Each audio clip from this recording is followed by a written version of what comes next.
A while back, I interviewed Professor Helen Bond of Edinburgh University about her book on Mark's Gospel. And in that book and in the interview, she told me something about Mark's use of characters that's important. So here's Professor Helen Bond talking about how Mark uses characters. Here's a story to set up what I was thinking of this, because when I was a kid, we used to have a book called Blind Bartimaeus.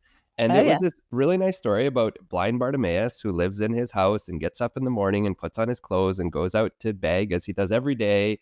And all of a sudden, somebody's coming and there's something happening. And he cries out, Jesus, have mercy on me. I forget exactly what he says. And that's all from the perspective of Blind Bartimaeus. And I think that it's just a funny little children's story I read when I was a kid. But it's a really good indication of like how we've read these, that we see these characters and we build these elaborate stories or character arcs, or maybe it's about Peter and how he messes up, but then he gets it and he's reinstated. And so one of the things I think that is probably the most important part of your book in terms of characters is that you're undoing a lot of this, that really we're reading a lot of things and that just aren't there. Could you say a little bit more about how characters function and maybe even some examples of characters that we've maybe taken too much away from?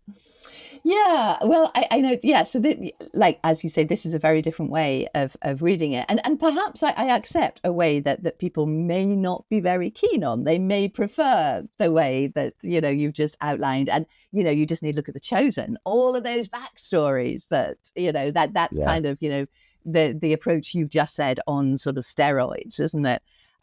So what I think well, certainly what ancient biographies do, and what I think Mark is doing, is the whole focus is on Jesus. I mean, he is the subject of nearly every verb. Everything is about Jesus.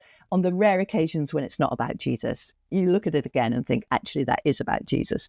So we're not really focusing on these characters. They come in because they can sort of act as a contrast, as a foil to Jesus. So blind Bartimaeus comes in, Jesus can heal him. It leads to certain sort of things and certain discussions, and obviously a display of Jesus's miraculous abilities. But we're not particularly encouraged to think with Barabbas. I mean, not Barabbas, to think with Bartimaeus. He has his one little paragraph, and then he goes. We never see him again. So people will say, oh, he becomes a disciple. He skips off after Jesus. But we don't know that. I mean, we don't know anything about him at all. Maybe he just, disappears somewhere else. We just don't know.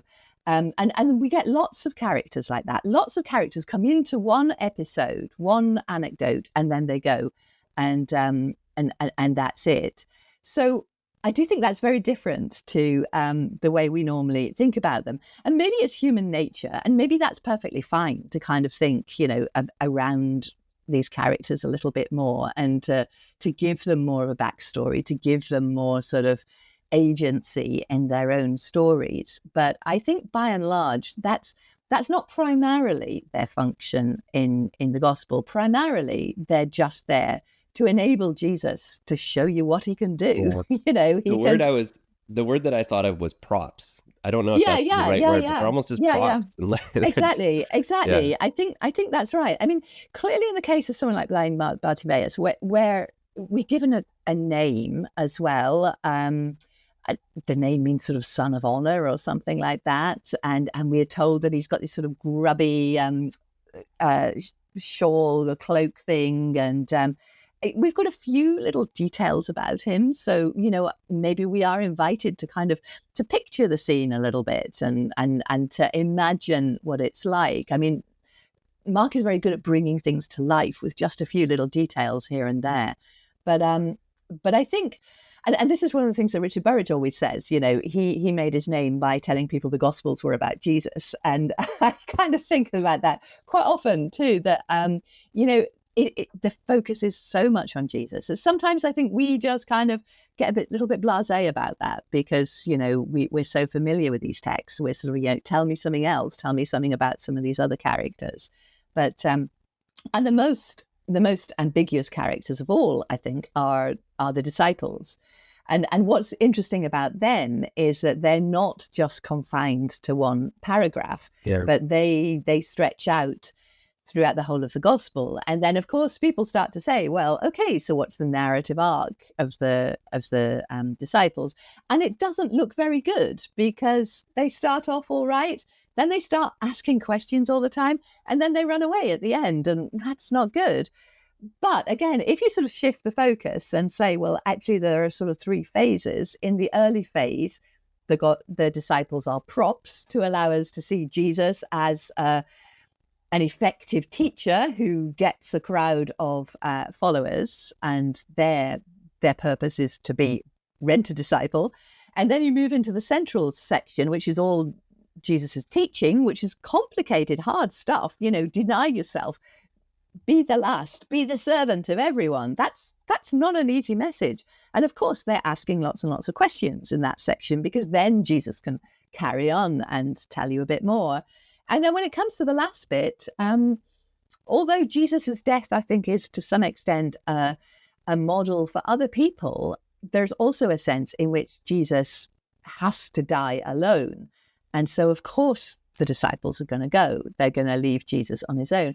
And so when you sort of look at the disciples' arc through the lens of what's happening to Jesus in all those places, then I think it becomes fairly clear that that's what they have to do. And I mean, I wouldn't dispute that, readers probably from quite early times did want to somehow see themselves in the disciples, and to identify with them in some way. And they maybe found that tricky in some bits, and maybe they found it easy in others, because they thought, well, the disciples also failed, and that's quite reassuring. So I wouldn't say that that's a reading that's outlawed. Any reading is perfectly possible, but I just think when you look at Mark as a biography and sort of compare it with others, this kind of using characters as props, I think is one that I think kind of works across the whole gospel. It's often like, I think people might read the gospel and say, like, I identify with so and so, I identify with Peter or something, but really you're supposed to identify with Jesus, right? Like that's kind of the point. Is that's about Jesus, not about Peter. Yeah, but again, I think that's maybe a post-creedal thing. Maybe it was easier to identify with Jesus in the earlier days, and I wonder too whether that lack of a physical description of Jesus is partly because we hear nothing about Jesus. I mean, we don't, in Mark's gospel, we don't hear anything about his age. We don't.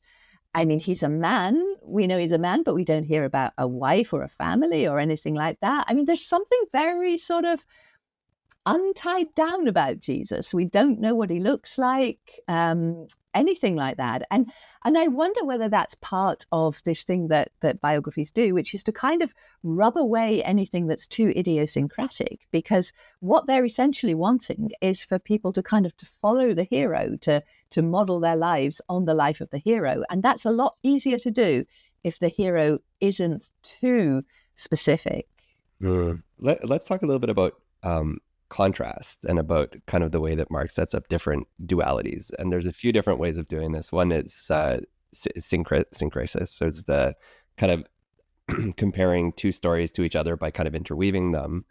And then I guess the other way that I was thinking of, because we've kind of already mentioned the disciples, would be like juxtaposition of somebody like Peter and Judas, who both screw up, but Peter turns around and kind of fixes it. And Judas, I'm reading too much into the characters already here, but Mark does use these kind of contrasts all through. Could you say a little bit about what that kind of technique does and how that contrast helps us to get it a little bit more? Yeah, I've got a dog here who's asking where her tea might be. Down, girl. So I hope you enjoyed that. Let me know what you think in the comments down below. Again, the link to the full interview is in the comments, so check it out. It's well worth a listen. It was such a great conversation. If you haven't yet, subscribe to the channel, hit that bell notification, check out my website, cjcornthwaite.com. I will be back soon with more videos about the New Testament and Christian origins. Thank you so much for being here. I'll see you soon.